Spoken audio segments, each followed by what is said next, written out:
Welcome, welcome, welcome. Another edition of TheSourHourPodcast, man, brought to you by Killer Sounds IT Mixtape Series. You know what I mean? We got a special guest get ready to pull up. She go join the show. She's celebrating her birthday. You know what I mean? She's traveling. I appreciate her, you know what I mean, stopping by. I'm going to get right into it. I know I'm a little early, a couple minutes, but we go, speed right into it, get the show rolling. So I didn't get a chance to roll up, but I'm going to roll up, and I'm going to let y'all know what strand I am smoking on. This is the White Gushes, 25% THC level, out of a 5 rating. The rating it got is a 4.6. So something interesting. I never had this one. It's a cross strand between Triangle Kush and Gelato 41. It is a hybrid, better known for TK41. Feeling, a little tingly, relaxed feeling it gives you. Negative effects. It says too much of it causes dizziness. The benefits of it, it helps with bipolar disorders, depression, and anxiety. So, you know anybody that indulge and, suffer through, mental changes, it's something to recommend to them,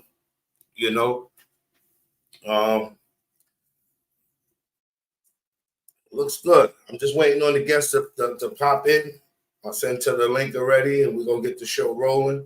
I appreciate everybody for tuning in to another edition of TheSourHourPodcast. Y'all know the ritual. Get y'all grabber, y'all Fonto, y'all Backwood, y'all Duchess, y'all Philly, y'all Bob Marley, whatever your instrument of choice is, roll up, board the plane, sit back and get high with me.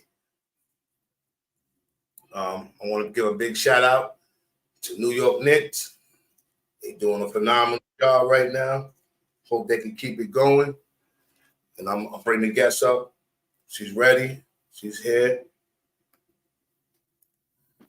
Hello. Hello. We don't know what. Good morning, good night. I don't know. What is it? Yes. So I appreciate you tuning in first and foremost. I was just telling the people we started a couple minutes early, but like I told you, we're streaming on 3 platforms, so the views will jump up. But I'm not gonna hold you up. I know you're a busy woman. You got things to do. I'm trying to make it out to the event that you're supposed to be at tomorrow. my birthday. Don't know it. My birthday celebration in Philadelphia. So yes. I'm trying to make it up there tomorrow for you. I'm trying to make it, but I'm gonna get right into it. Ladies and gentlemen, we got mega dancehall reggae artist MACKADIAMOND in the building, man. You got a lot going on.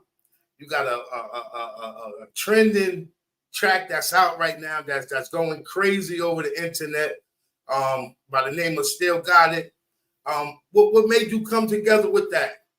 it's just my style. I mean, January has always been my month, my birthday month. So I always start the year with a bang, and I've never released a song in a long while. In January, it's just all about my birthday and birthday tour.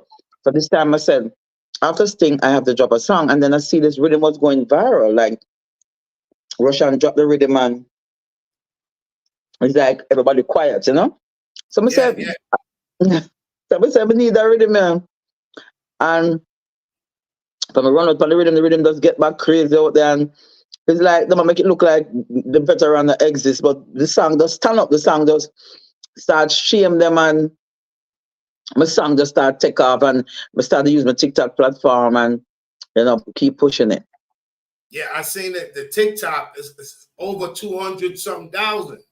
Mm-hmm. So I'm like, yo, she's banging. So we run with it, and then I had to put it on my YouTube because everyone was saying we only hear the song, we not hear the snippet, and we're not getting the song. So not hearing from Russian, but just said, sure, let me drop it on my YouTube. If him take it down, him take it down. If him low it, him low it, But okay, because I've been looking for it, besides you sending me the track by email, I've been looking for it, over the net, and I can't find it. So Russian, authorize the rhythm, man. Authorize the tune, man.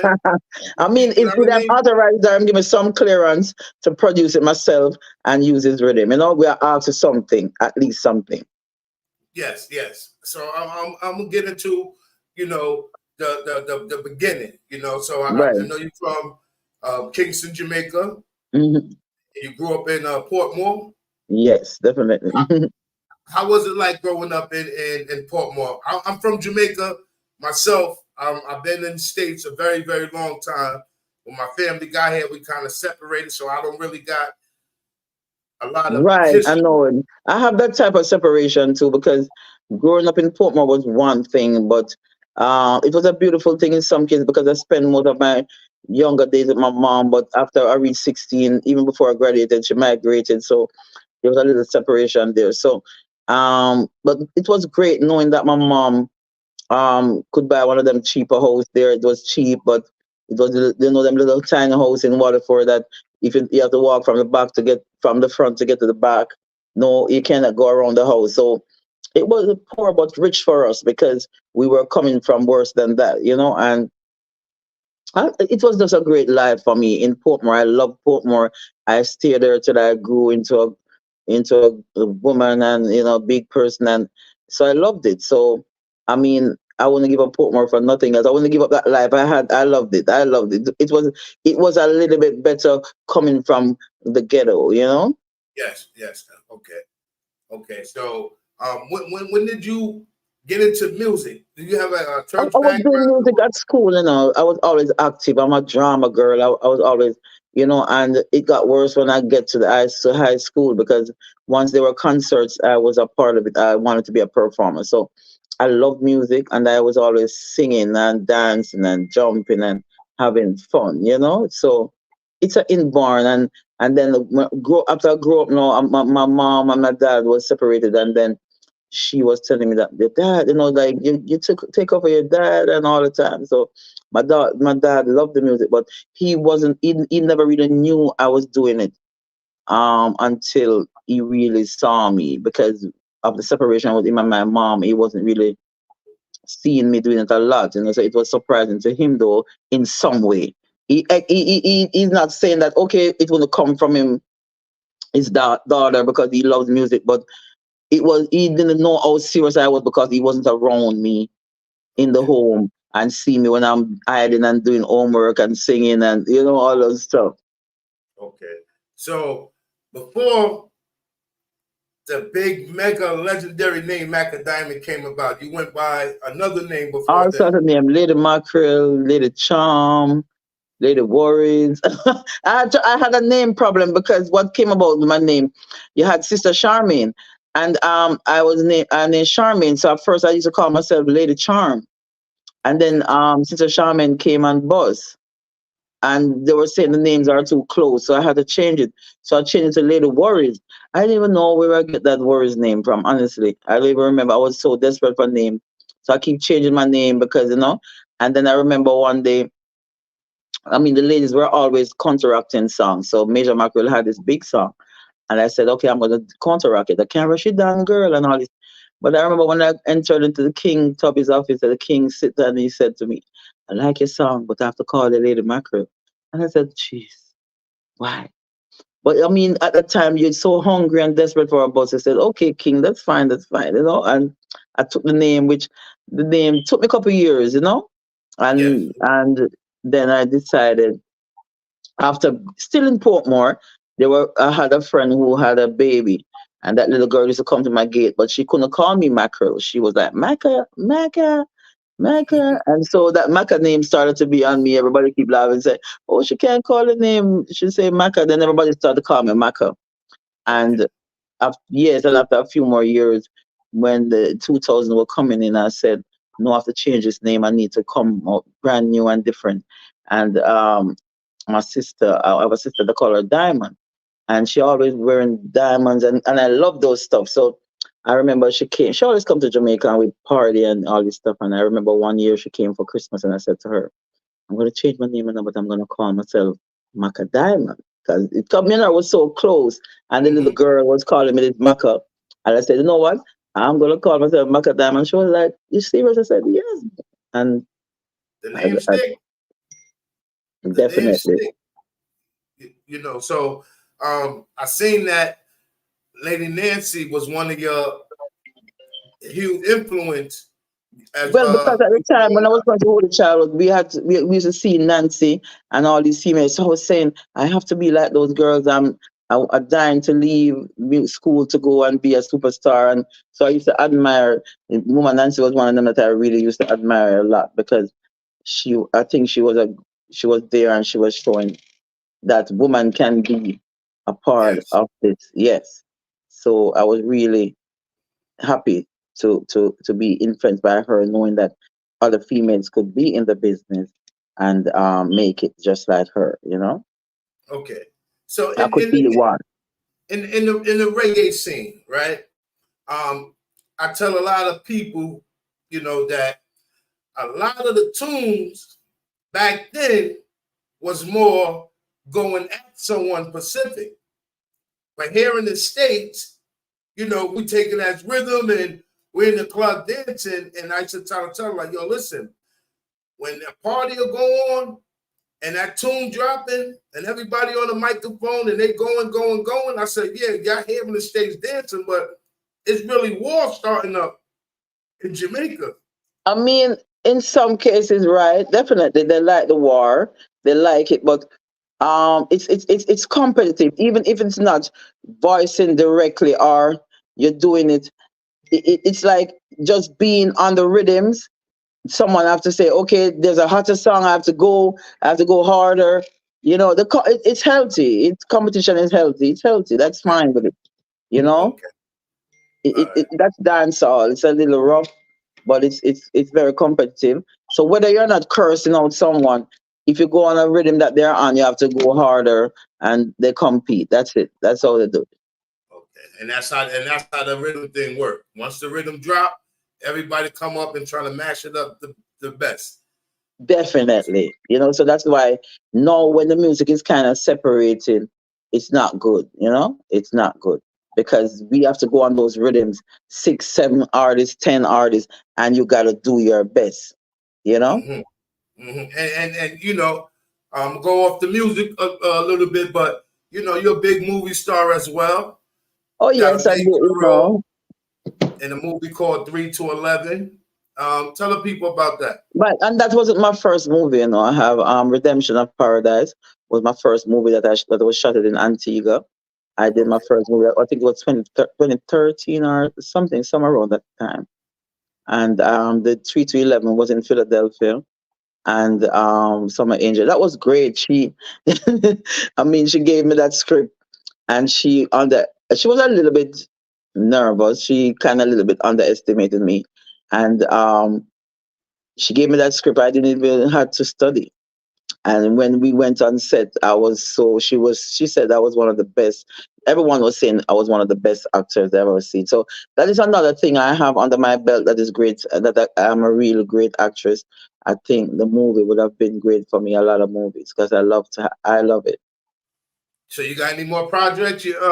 Anybody reaching out to you? A lot of Interested people to? reach me for movies all the time, but it does depends on the vibes. Because even with 3 to 11, I was they had those people shot it about 2 more movies before that, and I was just never. It wasn't the right time. But I catch when 3 to 11 came, I said I'm ready. So it just Okay. depends on the vibes. Okay. And then a couple months back, you dropped another banger, Big Girl versus Young Girl. Big You woman know. verse. Because there's a lot of hits under my belt, and I know how to find these hits, but I struggle with the fight where everybody gets still, but I keep pushing through. I keep pushing through. And that was a big hit. The ladies loved it. They loved it. Yes. Yes. I fell in love with it. Like I told you, I DJ Thank myself, you. so that fit right into the rotation. You know what I mean? Thank you. Just Yes, like this thank new you. one still got it. Fit right in Oh the my rotation. God, they're loving it. And I'm decided that they're not gonna stop this one. We have to find a way for this song release and be out, because I know it's a banger. I know it's gonna be one of them great ones for the Christmas and sorry, the summer straight into Christmas. Yeah, the numbers don't lie. They can't deny it. They can't deny it. The numbers is running. I see it too. I'm like, what the hell? I mean, this morning I got up, and by the time I came, I'll be sitting on TikTok for only 10 minutes. It was 110, then it goes straight into 111, and then it just keep climbing. And it's running. It's running. I swear it's running. People are listening to it. People are vibing. People are ready for this song. it's a guaranteed hit. You know what I mean? Like I said, all the people that's doing a video to it and the parties that you're being at and they're Oh playing yes, it, they're running yes. it back, and the people you see the participation from the people. You know what I mean? So Mm-hmm. they can't deny this one. And you know, Cannot it's this another one. one? They can. You They got can. numerous hits. Yes, Bonham, they can. They can. Pink Pearl, They can't uh, because this one it's climbing. It's climbing. See it? We're at 112,000. 112,000 climbing, and these are all natural views. 4,500 likes. I mean, a lot of it's crazy. It's going. It's just going. you know, so that's the best thing, you know. And I'm gonna say it because it fits you, still got it. You know what I mean? It's like if you just came into the industry because you still letting bangers go, undeniable. You know what I mean? Yes. Me and Bobby Condors is good friends. We talk often, you know what I mean? So you heavy in the scene in the States, you know. I wish you nothing but continuously the best. Again, Thank you happy so birthday much. to you. Thank I you. appreciate you for joining. I ain't gonna hold you up. We've been on here for about 15, 20 minutes. I know you got things to do. Yeah, come on phone ringing, everyone calling for tickets. I mean, guys, if you're in the Philadelphia area, my birthday party at the Calabash tomorrow, this Saturday, 27th, is gonna be a bomb. Yes. And I'm making my way up. So I will see you tomorrow for Yes, sure. man, come. Yes. And there you have it, ladies and gentlemen. Another edition of our podcast. Big up Legendary, yourself. yes, reggae artist, MACKADIAMOND. I appreciate you for joining. We're gonna talk some more. You enjoy yourself. I'll see you tomorrow. All right, enough love. Yes, Bye. peace. Yo, that's what it is, man. I'm gonna continue to give y'all good content. Keep tapping in with my people. Y'all already know what it is. Another edition of Our Podcast, brought to you by Killer Sounds, IG Mixtape Series. I got I don't want to speak about it just yet. But February 2nd, I got Miami legendary artist and DJ Epps pulling up. So, you know, if y'all get a chance, go check him out on all streaming platforms. DJ Epps, legendary, Rock the Bells DJ, LL Cool J, personal DJ. So, you know what I mean? Once again, I appreciate everybody for tuning in. Keep supporting. I'm going to keep giving y'all good content. I'm going to keep enhancing. Until then, peace.